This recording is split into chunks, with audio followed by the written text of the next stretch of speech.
Hello, this is John with Brainstorm Comics and Gaming, bringing you this week's The Stormwatch. There are a lot of great books hitting the shelf this week, a lot of number ones, a lot of new storylines.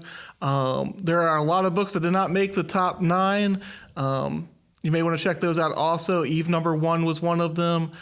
Jenny Zero finally does hit the shelves after the publishing fiasco that they had, where they added some extra pages by accident to the original printings. Let's begin by liking, commenting, and subscribing, LCSing, your local comic book shop, Brainstorm Comics and Gaming, their YouTube channel. You can see the Brainstorm logo down in the bottom right-hand corner. If you click on that, it will take you to the subscribe button. We appreciate all of you guys who have already done that. But let's get started with this week's top 9, starting with the top 3 DC books of the week. Starting with number 3 this week, Suicide Squad number 3. This was important for one major reason, and that is the crossover beginning between this and Teen Titans Academy. Both of these books are off to a hot start. DC fans were definitely enjoying the Infinite Frontier sequence of events so far. They're tying very tightly together. The Magistrate is growing. Red X's mystery is growing. Lots of interwoven storylines are going on right now. In this one, Amanda Waller has set her sights on Bolt, the character from Teen Titans Academy. Only Red X interferes with them, which garners her attention even more so than Bolt. Obviously, Red X is a character that's very popular due to the Teen Titans show from, I guess, like 20 years ago at this point. That's why this one makes the top 3. And that brings us to number 2 for DC this week, and that is Batman Fortnite 0.2. All of the Fortnite fans are going to be excited because this one, yet again, has another code. So this one includes equipment. It will be a glider for the Fortnite game. One of the great things last time, or for issue number 1 that came out 2 weeks ago, we saw lots of young kids coming in who were buying comics. I'm hoping that at least some of them read the comic and enjoyed it. It's always, I always enjoy it when we see that excitement of kids when they come in and buy comics. I remember going to the comic book shop when I was younger and being excited every Wednesday. I'm hoping we can get some more of that back into the comic industry. I know some people are looking down on it. I'm for anything that gets kids into the comics, and hopefully, like I said, this is a good jumping on point for them. And that brings us to number 1, Batman 108. James Tynion has made his run on this almost a constant stream of new characters. As a result of that, there's definitely a lot of speculation, hype for it. A lot of people interested for it from that point. But more importantly, it's just a good read. In this one, we are introduced to Miracle Molly, the first full appearance. Also in this, the Magistrate is continuing to grow as a huge threat for the DC Infinite Frontier. Like I said, it seems like DC has a plan, a long-term plan for what they're doing. I'm hoping that all of this comes together in a way that makes people even more excited. I love that they're concentrating on a small slate of books that they can keep tightly woven together. So, like I said, James Tynion continuing his great run on Batman. This is definitely one you do not want to miss. And that brings us to our independent top 3. Starting with Marjorie Finnegan, Temporal Criminal, number 1. So most people who talk to me will know that I'm not a huge fan of time travel unless it's really well done. Like, I love the Back to the Future stories. I love, I don't know how many of you remember it, the syndicated show Voyagers from the 80s. That was another great show. So in this one, Marjorie Finnegan is going throughout time trying to get the greatest treasures of all of history.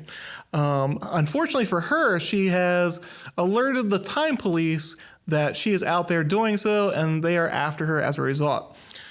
As if that weren't enough for her, her ex and his partner have also decided to steal her time traveling machine and rewrite history for their own good. This one sounds like it's an interesting take.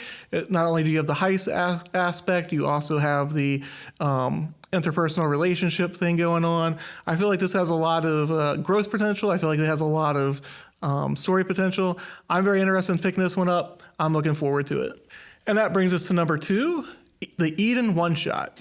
Now, before I begin with all the positives, I will say the only thing I don't like about this is it is the Treasury format size. Well, not quite Treasury format. The Black Label size format that DC employs. It's always difficult storing these, but there are enough positives, I think, to counteract that one negative. Number one, Cullen Bunn is writing the story. Anybody who has read his stuff knows that whenever you read his stories, you are in for some chilling suspense.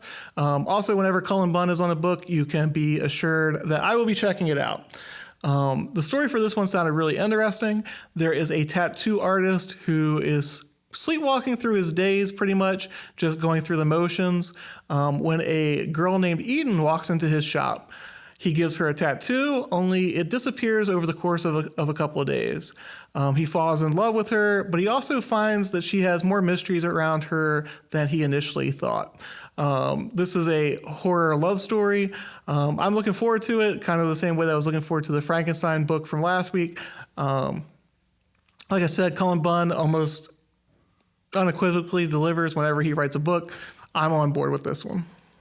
And also, it's only a one-shot, so you don't have a big investment into it.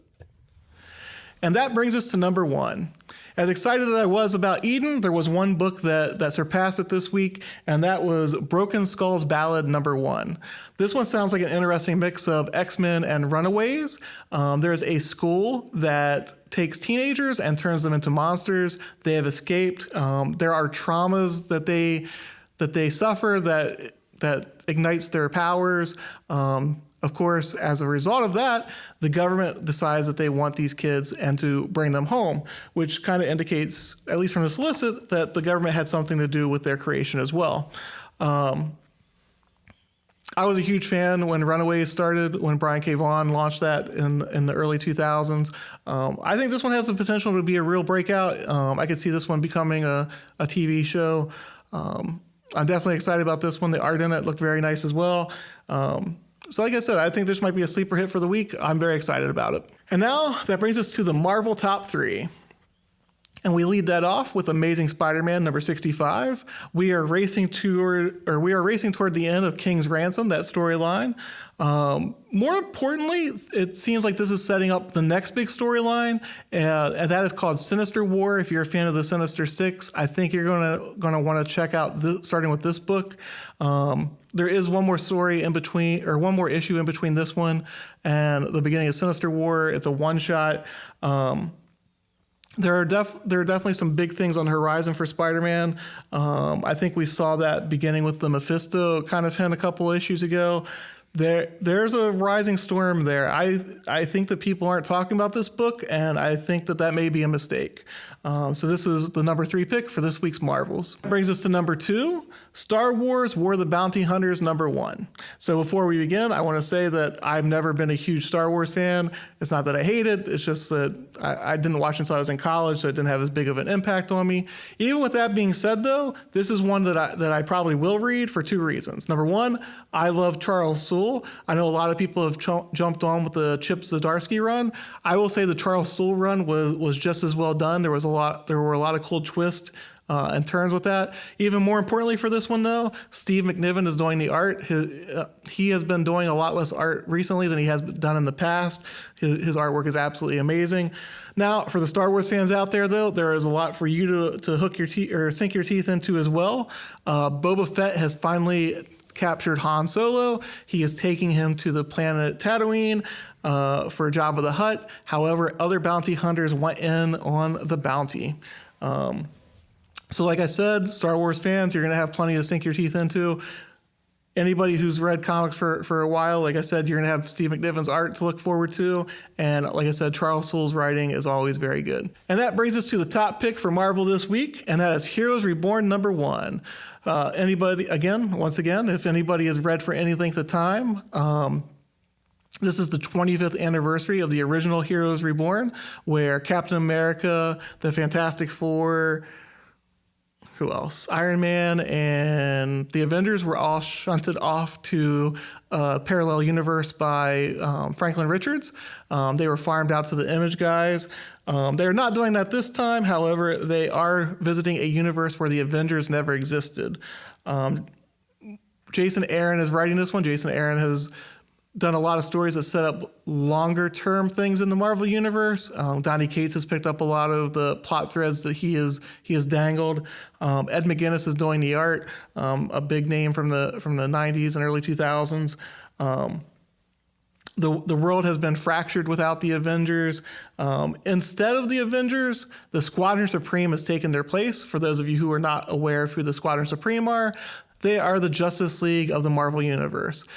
Pretty much what that means is they took the DC characters and they twisted them a little bit more realistically to fit within the Marvel Universe. A lot of comic fans love all the alternate takes on their characters.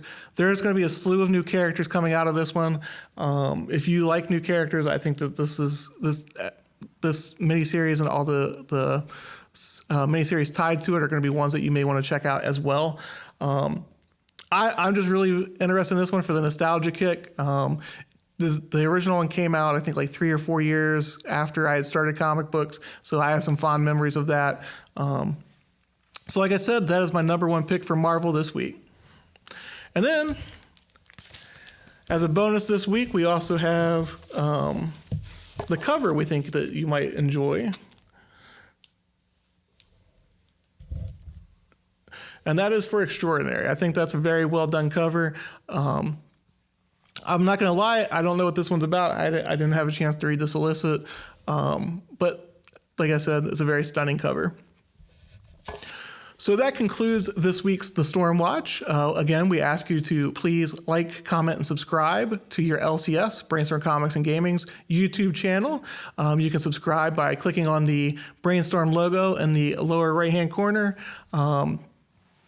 And also, I think this week I'm going to include a couple number ones in the description that you also may want to check out. Sometimes 9 isn't enough. So thank you for watching, and hopefully you enjoyed this week's Storm Watch.